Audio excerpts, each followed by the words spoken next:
بسم الله الرحمن الرحيم قل اللهم مالك الملك تؤتي الملك من تشاء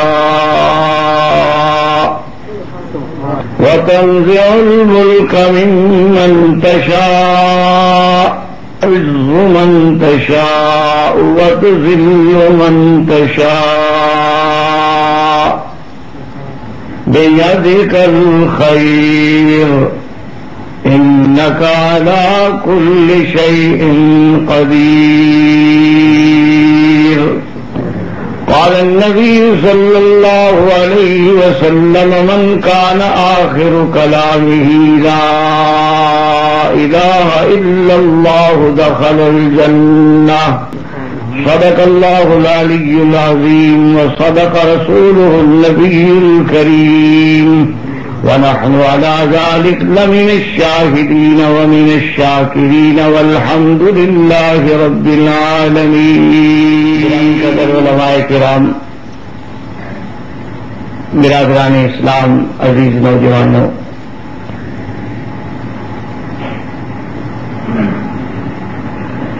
الحمدللہ اللہ تبارک و تعالیٰ کی مجھ سے، عنایت سے، فضل و کرم سے مجھے اس مسجد، اس مدرسہ، اس علاقے میں حاضر ہونے کی توفیق حاصل ہوئی ہے جہاں بڑے بڑے فضول العلماء، ائمۃ الموحدین، جن کی ساری زندگی قرآن و حدیث کی نشر و اشاعت میں گزری ہے، حضرت مولانا حسین علی صاحب کا بھی آپ کی اسی سرزمین سے تعلق تھا. وہ جہاں بہت بڑے موحد تھے، مفسر تھے، محدث تھے، وہاں تصوف میں بھی انہیں بہت بڑا مقام حاصل تھا. یہ تو ہماری بدقسمتی ہے کہ لوگ سمجھنے کی کوشش نہیں کرتے، بات بات پہ ضد آ جاتی ہے، اور جب کسی چیز میں ضد آ جائے تو پھر مسئلہ سمجھ نہیں آتا. وجہ کیا تھی؟ یہی ضد تھی کہ ایک دفعہ ابو جہل رحمۃ اللہ علیہ کعبہ شریف کا طواف کر رہا تھا. طواف وہ بھی کرتا تھا، تو طواف کرنا، نماز پڑھنا، یہ سب کچھ ٹھیک ہے، لیکن جب تک اصل بنیاد نہ ہو ڈھیلے کے برابر بھی نہیں. تو بالکل سمجھ لیں، ساری رات تہجدیں پڑھو، ایک ٹانگ پہ کھڑے ہو کے چلے کاٹتے رہو، لیکن شرک آ گیا تو ڈھیلے کے برابر بھی نہیں. 1,00,000 حج کر لو. آپ نے تو حج کیا ہے، ابو جہل نے تو خود کعبہ بنایا تھا جس کی طرف تم رخ کر کے نماز پڑھتے ہو. تم تو ایک مسجد بنا کے جنت میں نیم لکھوا لیتے ہو، اس نے تو کعبہ بنانے کے باوجود جہنم میں پڑا ہے. طواف کر رہا تھا ایک دم، تو طواف کرتے ہوئے ایک باہر کا سردار قبیلے کا کوئی مہمان اس کا آیا ہوا تھا، تو اس کو بھی وہ طواف ساتھ کرا رہا تھا. تو طواف کرتے کرتے اس کے ساتھی نے پوچھا کہ بھئی میں نے سنا ہے مکہ شریف میں ایک نبی پیدا ہوئے ہیں جن کا نام محمد الرسول اللہ صلی اللہ علیہ وسلم، جب میں نام لوں درود شریف پڑھ جائے. اب افسوس یہ ہے کہ لوگوں کو درود شریف کا بھی کہنا پڑتا ہے، حالانکہ یہ ہر مسلمان کے لیے ضروری ہے کہ جب حضور پاک کا نام آئے بے ساختہ زبان پہ درود شریف آ جائے. بعض ہمارے بھائی آتے ہیں آپ کے پاکستان سے، اللہ رحمت فرمائے، مکہ شریف میں آ کر نماز نہیں پڑھتے جماعت، مدینہ شریف میں آ کر جماعت سے نماز نہیں پڑھتے، علیحدہ پڑھ لیتے ہیں یا دیر کرتے رہتے ہیں، جب جماعت ہو جاتی ہے پھر آ کے نماز پڑھتے ہیں. اصل وجہ یہ ہے جہاں تک میں نے سمجھا ہے کہ آ تو جاتا ہے آدمی کسی نہ کسی طرح، لیکن میرے اللہ کا ایک فیصلہ بھی تو ہے نا کہ انما المشركون نجس فلا يقربوا المسجد الحرام بعد عامهم هذا. اللہ نے فرمایا میرا مدنی اب تیری توحید کے اعلان کا وقت آ چکا ہے، اب تیرے غلبے کا وقت آ چکا ہے، ایمان والوں کو کہہ دو اعلان کر دیں مشرک پلید ہے، میری مسجد کے قریب بھی نہ آئے۔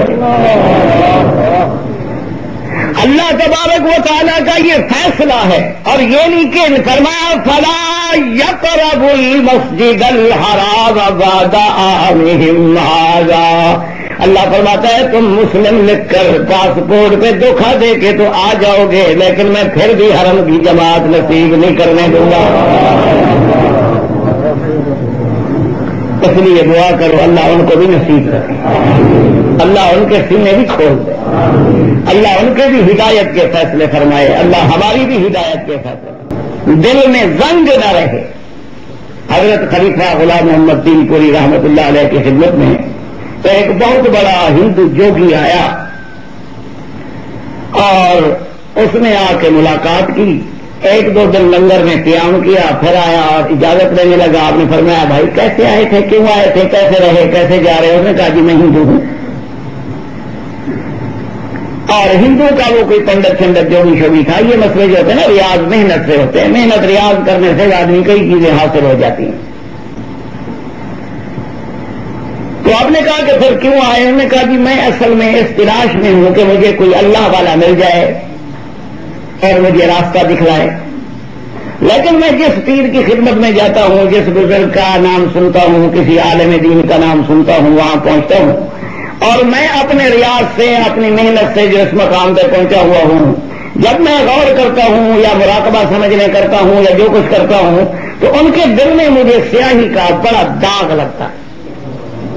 تو جب میں دیکھتا ہوں کہ ان پیروں کا ان مولویوں کا تو اپنا دل سیاہ ہے تو میرا کیا کریں گے، تو میں متنفر ہو کے چلے جاتا ہوں۔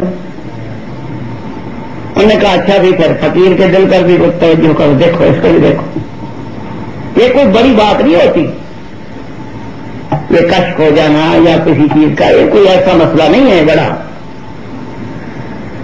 تو بہرحال اس نے جو کچھ اس کا علم شلم تھا جیسا تھا اس نے توجہ کی، کہنے لگا حضرت بات یہ ہے کہ جتنے آج تک میں نے بزرگ ملا ہوں ان سب سے چھوٹا لیکن چھوٹا سا ایک داغ ہے صحیح، آپ کے دل میں بھی ایک نقطہ ہے۔ آپ نے فرمایا بہت اچھا، اچھا یہ بتاؤ کہ اس مقام پہ تم کیسے پہنچ گئے کہ تم دل دیکھ لیتے ہو؟ ایکس رے سے بھی اتنا پتہ نہیں لگتا، وہ دوسرے یہی بتاتے ہیں کہ والو بند ہیں یا چالو ہیں، یا اس کا ہارٹ ڈیمیج ہے یا ہارٹ پھول گیا ہے، بڑا ہو گیا ہے، یہ نقطہ شکتا تو نظر نہیں آتا، حالانکہ حدیث میں ہے نقطہ ہوتے ہیں۔ حضور نے فرمایا جب آدمی گناہ کرتا ہے تو اس کے دل پہ سیاہ نقطہ لگ جاتا ہے، جب دوسرا گناہ کرتا ہے پھر دوسرا نقطہ لگ جاتا ہے، جب تیسرا گناہ کرتا ہے تیسرا نقطہ لگ جاتا ہے، حتیٰ کہ اس کا دل سیاہ ہو جاتا ہے، پھر اس کو کوئی گناہ سنا سمجھ نہیں آتا۔ یہ بات ٹھیک ہے، اور یہی وہ بات ہے جس کو قرآن نے کہا یوم تبیض وجوہ وتسود وجوہ۔ تو بہرحال اس نے کہا جی نقطہ تو ہے۔ آپ نے کہا اچھا تم نے یہ مقام حاصل کیسے کیا؟ اس نے کہا جی بس میں نے اپنے نفس کی مخالفت کی کہ مجھے نفس نے کہا گوشت کھلاؤ، میں نے کہا نہیں دال کھاؤ، نفس نے کہا دودھ پلاؤ، میں نے کہا نہیں پانی پہ گزارا کرو، نفس نے کہا کہ آج آرام کرو، میں نے کہا نہیں آج پیدل چلیں گے۔ میں نفس کی مخالفت کرتا رہا اور نفس کو مارتے مارتے مجھے یہ مقام مل گیا۔ تو آپ نے کہا اچھا یہ بتلاؤ تمہارا نفس جو ہے اس وقت اسلام قبول کرنا چاہتا ہے یا نہیں چاہتا؟ اس نے کہا کہ نہیں چاہتا۔ آپ نے کہا پھر مخالفت کرو، اسلام قبول کرو، ورنہ تو پھر تمہارا یہ سارا مرتبہ چھوڑ دو تو چلا جائے گا۔ انہوں نے کہا جی بات تو آپ ٹھیک کرتے ہیں، مجھے کلمہ شریف پڑھا دیں۔ تو اس نے جناب کلمہ شریف پڑھ لیا، جب مسلمان ہو گیا آپ نے فرمایا اچھا غسل کرو، غسل کر لیا، کپڑے بدل لیے، کلمہ شریف پڑھ لیا، نماز پڑھ لی، فرمایا اب غور کرو ہمارے دل پر۔ تو اس نے پھر غور کیا، کہنے لگا جی اب تو آپ کا دل روشن ہے۔ انہوں نے کہا پہلے تیرے کفر کی سیاہی تمہیں نظر آتی تھی، اللہ والوں کے دل تو ویسے صاف ہوتے ہیں، اصل تیرا اپنا کفر جو تھا نا شیشے پہ کوئی سیاہ پیچھے سے ڈبہ بھی لٹکا دے تو نظر آ جاتا ہے، وہ تیرا اپنا کفر شرک تھا۔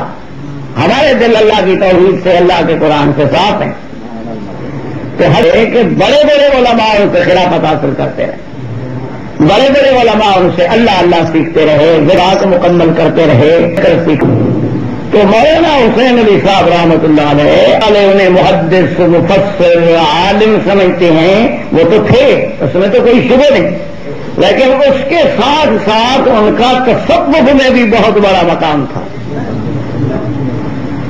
آپ حیران، ان کی قبر کو منور فرمائے، نور سے بھر دے، ان کے درجات بلند فرمائے۔